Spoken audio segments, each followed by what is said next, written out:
In 2017, 2018, 45 million people got the flu in America, according to Centers for Disease Control and Prevention figures. 61,000 died. Where was the hysteria then?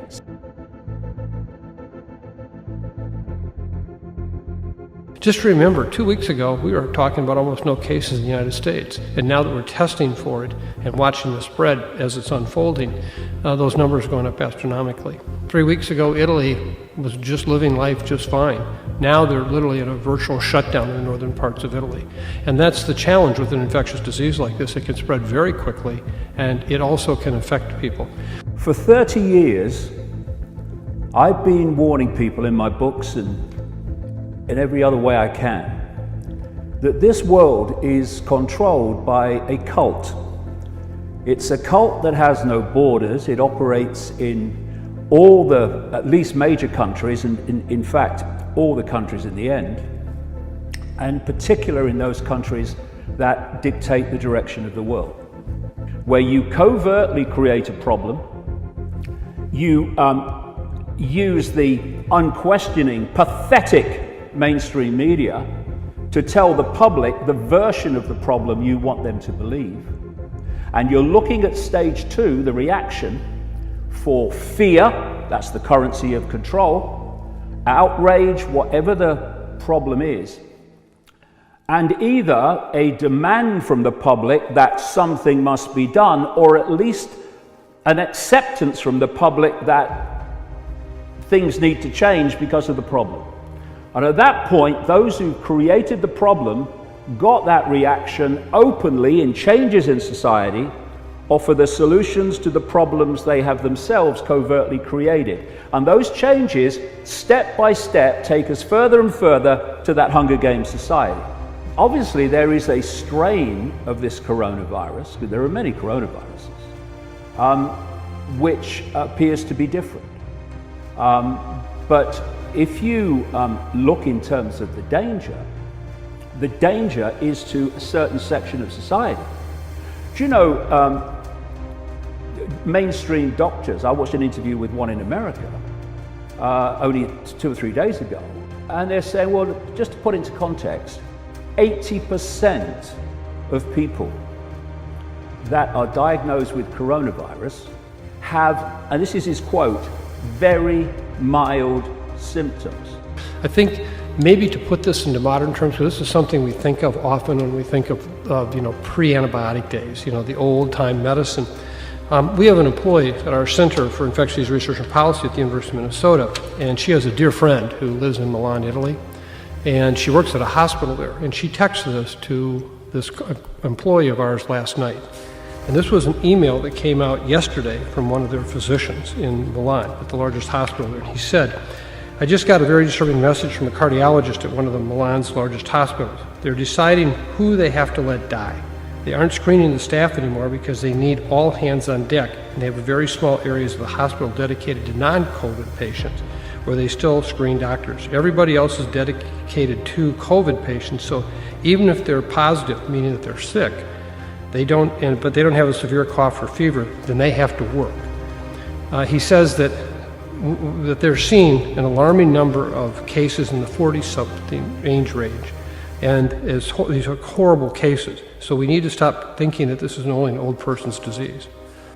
The ones that are in danger, and by the way, in danger from any virus, including the classic flu, are those that have compromised immune systems. And they are old people, elderly people, and they are people with what is termed pre-existing health problems. Why? The pre-existing health problems are putting so much pressure on the immune system, it's already weak when it's hit with this.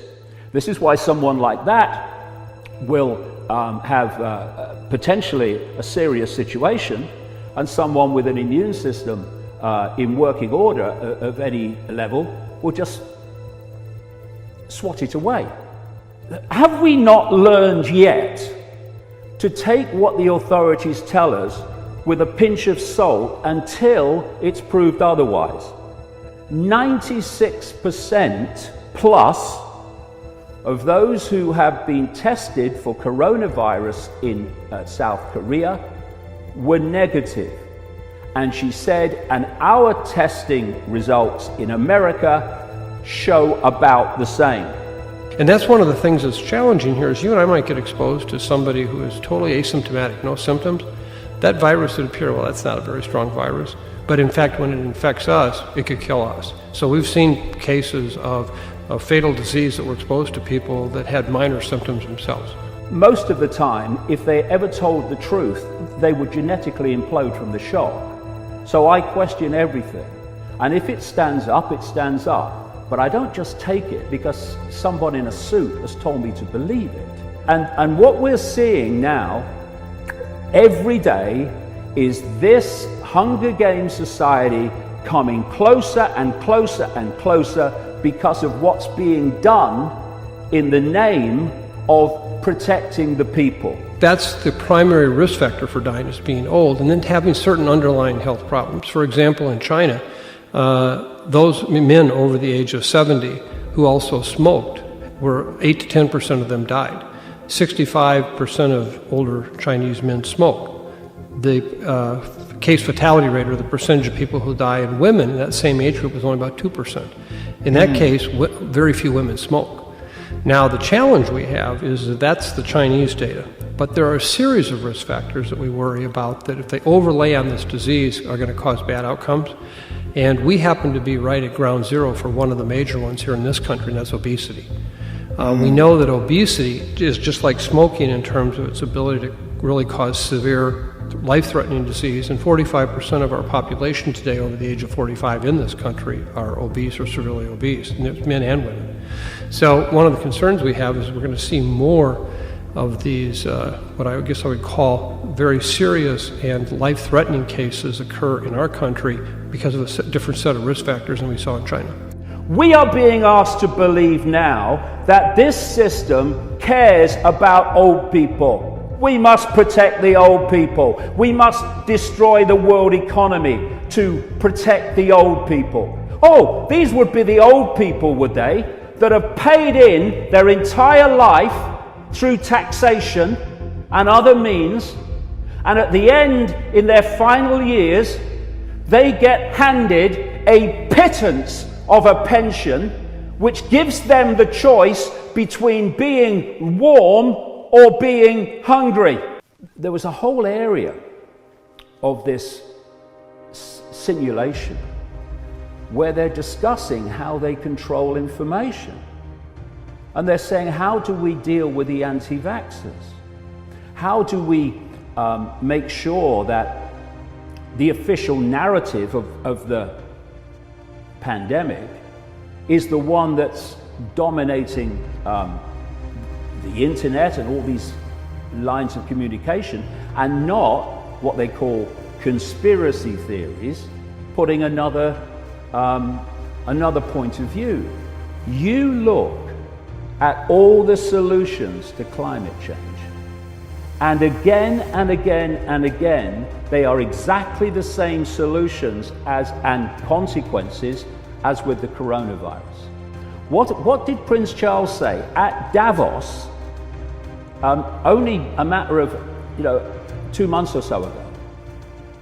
He said by 2030, this year that keeps coming up all over the place from all directions, we need a new global economic system, economic order to meet the challenge of climate change.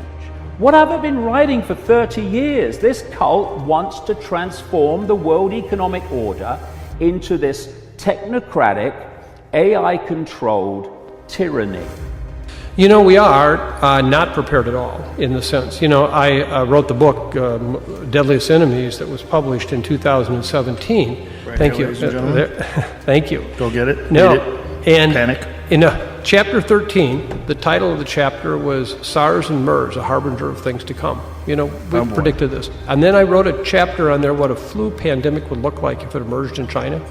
And if you read it, it's exactly what's happened. The supply chains went down, China locked down the country, it spread to other countries, people all pointed fingers.